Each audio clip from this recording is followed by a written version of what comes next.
Breaking news mga kababayan. Nako po, Trillanes ayaw talaga tumigil sa kanyang binabalak para sibakin si Sara Duterte. Hiniling niya at isinusulong ang sanib pwersang admin at oposisyon versus BP Sara para daw talunin ito sa 2028. Ito lang daw ang tanging paraan para mawala si Sara Duterte sa kanilang landas. Nako mga kababayan, sa tingin nyo epektibo ang kanilang ginagawa? BBM Trillanes super team daw ito. Nako po mga kababayan, parang suntok sa buwan nito. Si BBM na negative 47 na, tatalunin ang plus 50. Nagrado ni Sara, kasi Trillanes nananaginip na.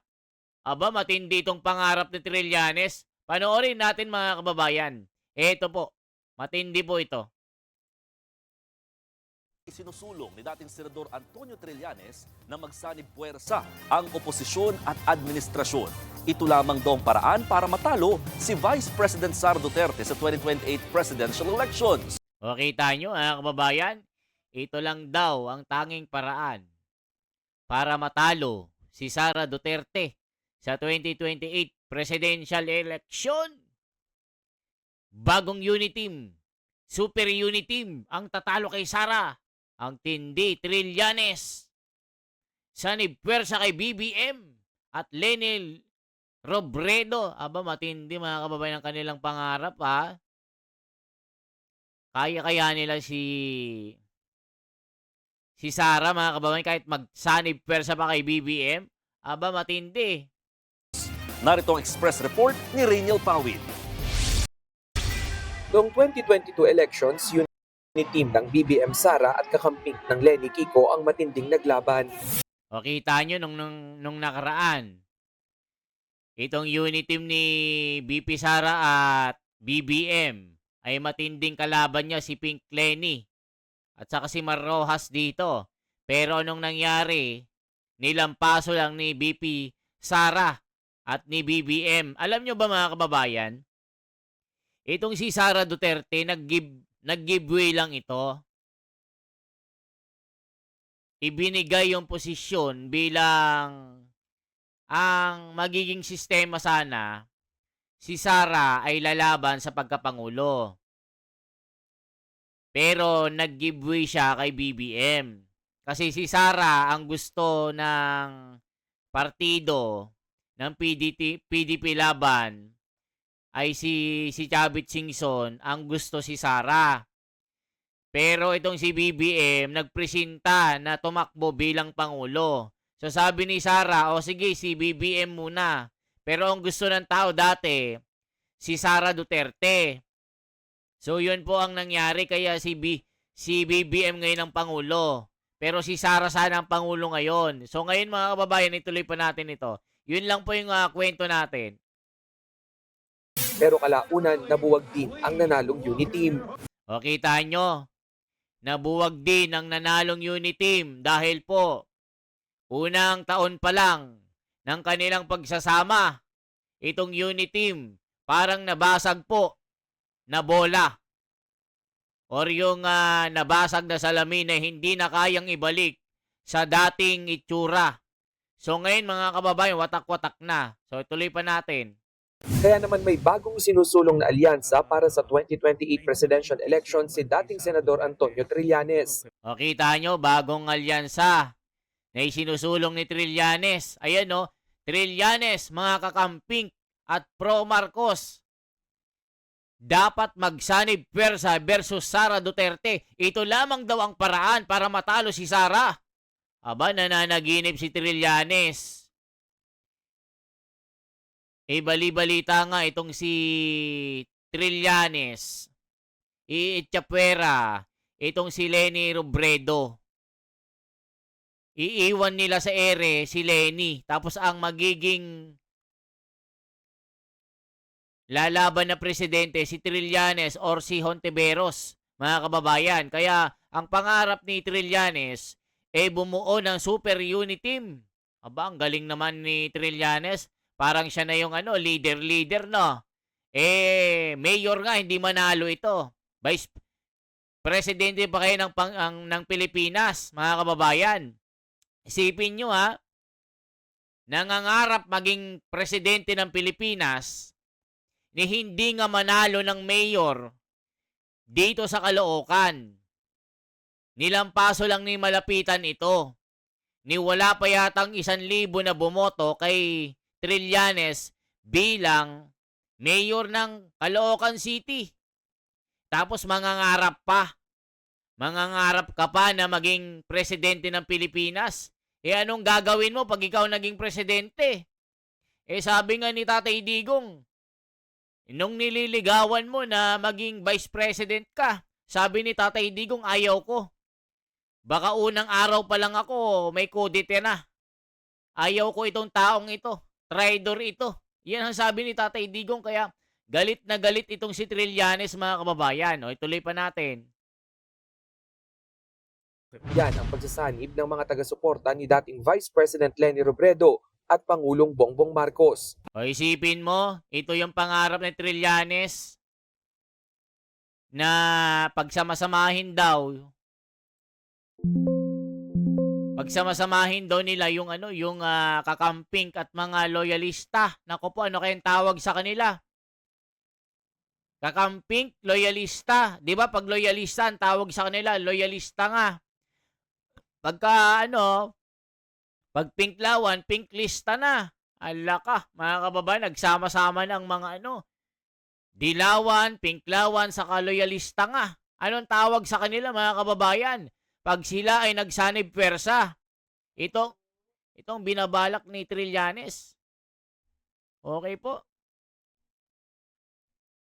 Ang tinutulak ko nga ay magsanib pwersa pa. Ang middle forces, yung mga kakamping and the others with the administration supporters. Okay, nyo mga kababayan. Balak niyang pagsamasamahin ang mga pinklawan, dilawan, pinklista, loyalista. Nako po, baka pulutin kayo sa kangkungan, mga kababayan. Tignan yung mga itsura ng mga reporter. Parang hindi nila gusto na makipagsanib pwersa dito kay Trillanes. Tignan yung mga itsura nila, mga kababayan. Tignan yung mga itsura ng mga reporter, mga kababayan ko. Tignan yung mga itsura nila. Tignan nyo ito. Nakasimangot. Parang hindi sila natutuwa sa sinasabi ni Trillanes. Ayun Trillanes, mga kakamping at pro-Marcos, dapat magsanib pwersa versus Duterte. Ito daw yung tanging paraan para matalo si Sara. Aba, ang galing naman ni Trillanes. Ano yun? Ikaw yung leader. Hindi ka nga manalo ng pagka-mayor sa Caloocan, tapos yan pa yung gusto mong mangyari. Makikipagsanib ka sa mga loyalista. Pinklawan, dilawan. Kung nanalo ka ng mayor, may maniniwala sa'yo, kaso hindi ka manalo-nalo kahit barangay kagawad Tuloy pa natin. Kasi pagka ganon, mas malaki yung tsansa talaga na matatalo nyo yung mga pwersa ng mga Duterte. Wow, mga kababayan. Malaking tsansa daw na matalo ang mga Duterte pag nagkampihan itong mga loyalista, pinklista, dilawan, kargagista, bayadlista, tangalista, dinaliligulista. Nako po. Ano kayo? Natatawa na lang yung mga reporter dito kay Trillanes Parang hindi nila gusto mga sinasabi ni Trillanes. Nako po. Ayon kay Trillanes, bukas din daw sa mungkahi ang ilan sa kanilang kaalyado, lalo't naghahanda na umano si Vice President Sara Duterte para sa eleksyon. Kita nyo mga kababayan. Pag-aralan nyo po yung mga lumalabas na survey ngayon, mga kababayan. Nakita nyo ang grado ni BBM? Negative 27 na. Sabi nila pa 47 na po negative Samantalang si Sara Duterte papunta ng 60. Positive po mga kababayan na sobrang lakas ni Sara kontra dito kay Trillanes at BBM tapos magsama-sama pa sila. Nako mga kababayan ko, tila walang pag-asa ang grupo ni Trillanes pati yung pangarap niyang magsama-sama sila.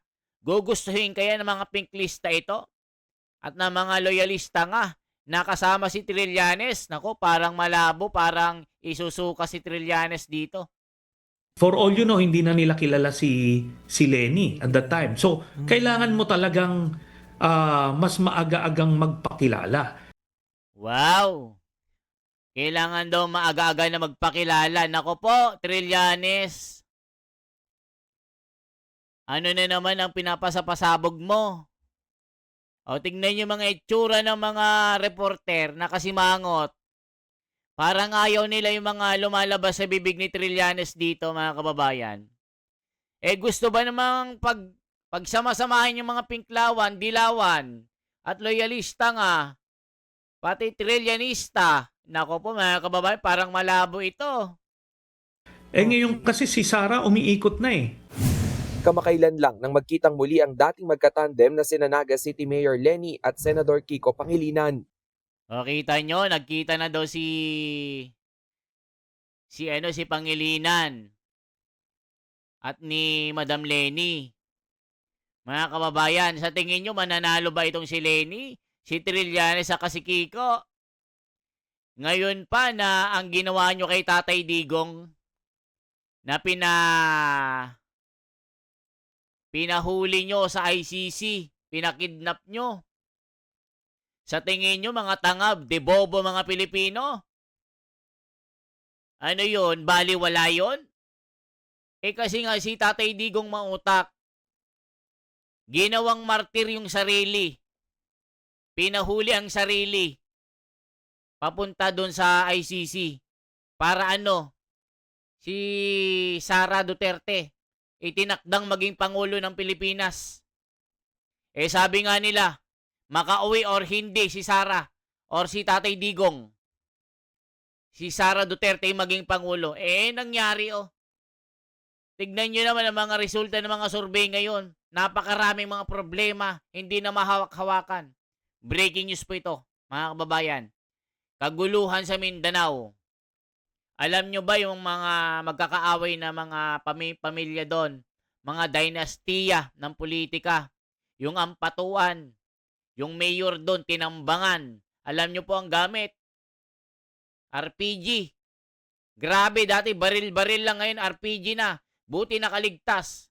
Ang tinamaan lang po yung yung puwitan ng kanyang service na hindi napuruhan. Ibig sabihin, yung pinaka-body lang po, bandang puwitan ng kanyang sasakyan. Nasugatan lang po si Mayor Ampatuan doon. Ang tindi ng labanan sa Davao tuloy ng Mindanao. Ang tindi doon. Ituloy pa natin. Ito po. Bago yan, nagsama-sama rin ang mga tumakbo noon sa Lenny Kiko slate na sina Senador Risa Hontiveros, mga kongresistang sina Shell Jokno at Laila De Lima. O, kita nyo yung mga magkakasama, oh. Shell Jokno, De Lima, Hontiveros, Trillanes, at ilang mga congressman dyan, mga kababayan. Nagpaplano na sila para talunin si Sara Duterte dito. Sa tingin nyo, mananalo ang mga ito, mga kababayan? Sa ginagawa nila kay Sara, ang tagal na nilang sinisiraan.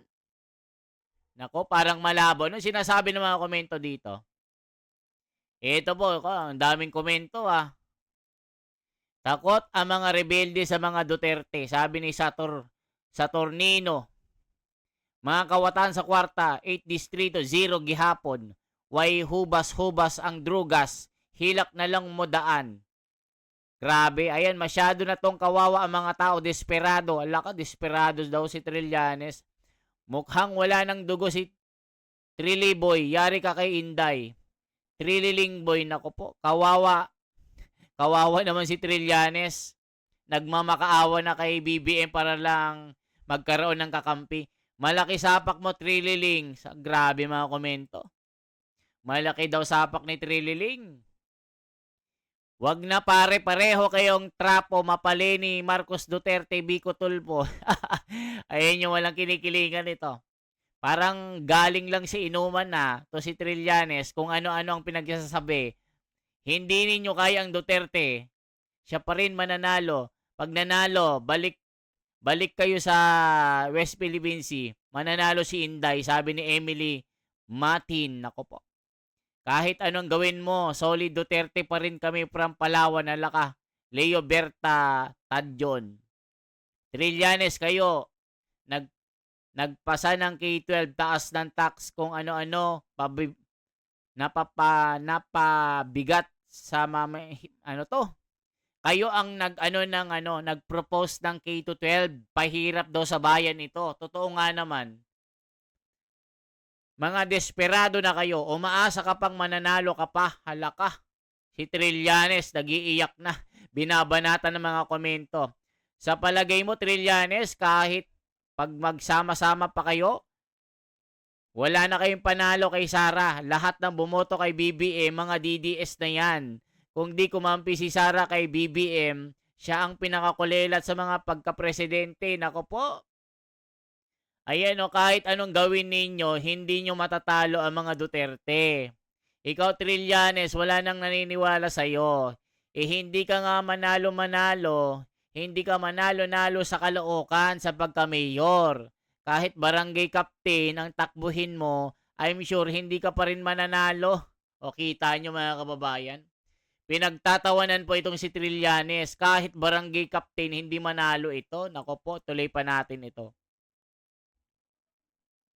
Kasama si Trillanes. Sa podcast interview naman na Let's Talk with Pia Hontiveros, sinabi ni Senator Risa na maaga pa para may mabuong alyansa sa pagitan. O, kita nyo, it's very early stage of being formulated. I don't think there have been any conversation started about it, sabi ni Risa. Kailangan pag-isipan at pag-usapan. Kami sa opposition will really have to think about it given our different histories. Halaka, mga kababayan ko. Ng oposisyon at ng administrasyon. Kailangan daw muna itong pag-isipan at pag-usapan lalo't magkakaiba raw sila ng nakaraan. O kita nyo? Maging si Risa Hontiveros, ayaw niyang padalos-dalos. Kasi nga pag padalos-dalos ito, kahit anong gawin nila, matatalo ito mga kababayan ko. Legit opposition, may manok na, halaka. Trillanes, balak. Maging Pangulo, nako po, si Leni, ibabasura ba ito? Halaka. Ang gusto raw ni Senator Risa, magkaroon ng malakas na pambato ang oposisyon. Ayan, gusto ni Risa Hontiveros, magkaroon ng malakas na pambato. Aba, parang siya yung sinasabi Feeling niya, malakas siya. Nako po, Risa Hontiveros, wag na kayong magbalak. Sabi ni Cardo Dalisay ng Batang Quiapo, parang hindi na kayo gusto ng taong bayan. Puro na lang pagtatakip. Para kayong si Pinkilista, Tototista. Mga kababayan ko, galit na galit yung mga tao dito. Yung most winnable candidate. Wow, sino kayang most winnable candidate? Mga kababayan, sino kaya ang the most winnable candidate? Yan, no? I want the opposition to have that winnable candidate para we can implement the best offer platform of government that we are going to offer to the people. That's why I'm open if United Opposition chooses me. Wow! Mga kababayan, gusto ni Madam na maging presidente. Alaka! Manalo kaya itong si Risa, nangarap, no? Nang tanungin naman kung tatakbo siya sa pagkapangulo, sabi ni Senator Risa, bukas siya riyan kung siya ang pipiliin ng kanilang kampo. O, kita nyo, mga kababayan. Bukas daw si Risa Hontiveros. Kung siya daw ang pipiliin, gusto niyang tumakbo sa pagkapresidente. Aba, manalo kaya ito kay Sara? Parang walang pag-asa, mga kababayan. I want the opposition to have that winnable candidate para we can implement the best offer platform of government that we are going to offer to the people. That's why I'm open if a united opposition chooses me. Ala ka, nag-aagawan na sila. Trillanes, Hontiveros, aagawan pa si Lenny. Ala ka, mga kababayan ko, nag-aaway-away naman ito. Sa kabilang banda, bukas din naman daw si Ontiveros kung may iba pa silang mapipiling common candidate Ayan, mga kababayan, sino-sino kaya? Si Trillanes, parang gusto nyo eh. Parang walang pag-asa ito. para mapag-isa ang oposisyon. Isa rin sa matunog na pambato ng kakamping sina Mayor Robredo at Senator Bam Aquino. Parang malabo. Mahina ang mga manok nyo. Mga kababayan, masakit ang ulo ko dito. Ginigigil na naman ako ng mga tangalista dito, pink lista dito. Mga kababayan, tila ang mga manok na mga ito papunta ng kubeta, ang baho. Yan ang sabi ni Karding-Karding ng bato-bato, ng ilo-ilo. Dating loyalista, ayaw nang maging tangalista. Mga kababayan, sabi naman ni Julia, kabit ni Mang Kanor, Trillanes, huwag ka nang mangarap.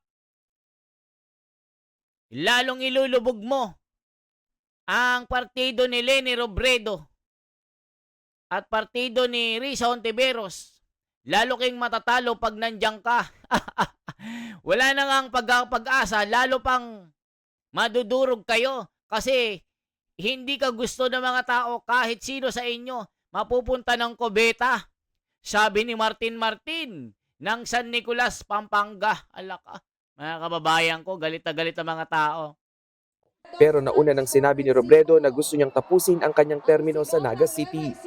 Ayan, mga kababayan. O sabi naman ni Madam Lenny, teka lang. Mag-iisip muna ako. Tatapusin ko muna ang pagiging gobernador ko dito sa Naga City. Tila, sino kaya ang papatakbuhin ng mga ito? Trillanes ba? Alaka, ang kapal ng muka. Sabi ni Shanti, Mr. Pablo ng Batangas, alaka. Ayaw ko sa Trillanes. Nakakasawa itsura mo. Sabi niya. Sa kampo naman ng mga Duterte, umuugong ang tambalang VP Sara at Senador Rodante Marcoleta. Naku po, mga kababayan, yan ang sinasabi ko sa inyo. Ayan na. Matagal ko nang sinasabi, mga kababayan, na si Senador Marcoleta, the winnable candidate na maging vice ni Sara. Mga kababayan, walang katalo. Nako po, solido ito. Mga kababayan ko, nako, Senador Marcoleta at VP Sara, pag ito nagtandem, wala nang tatalo sa kanila sa sobrang lakas. Nako po, mga kababayan ko.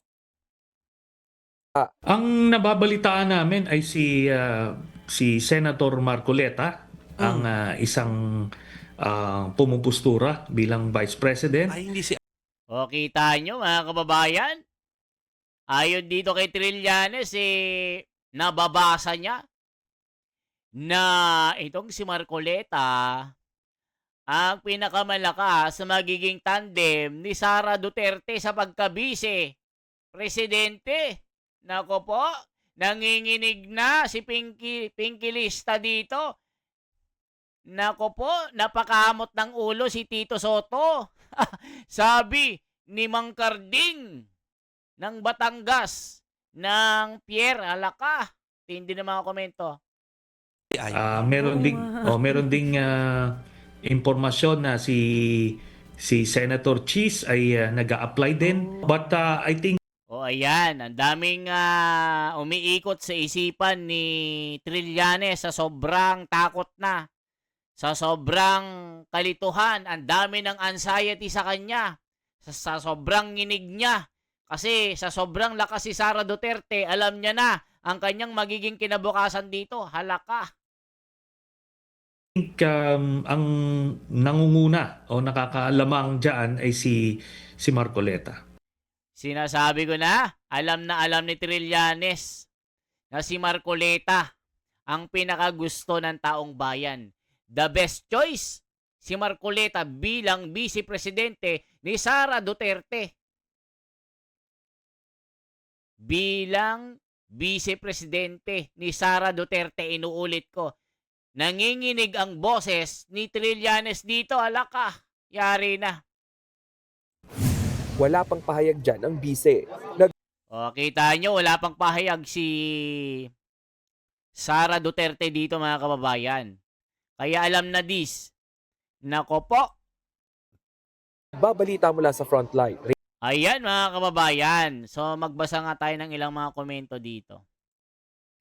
Yari si Trillanes. Tako, ayan mga kababayan. Check natin dito. Desperado na. Desperado na si Trillanes. Ayan, no? Kapag ito natuloy at nanalo tong mga kumag na to, goodbye Philippines, talaga literal. Nako po, mga kababayan. Pag nanalo daw si Trillanes, goodbye Philippines na. Literal daw. Ayaw nila si Trillanes. Nako po, mga kababayan.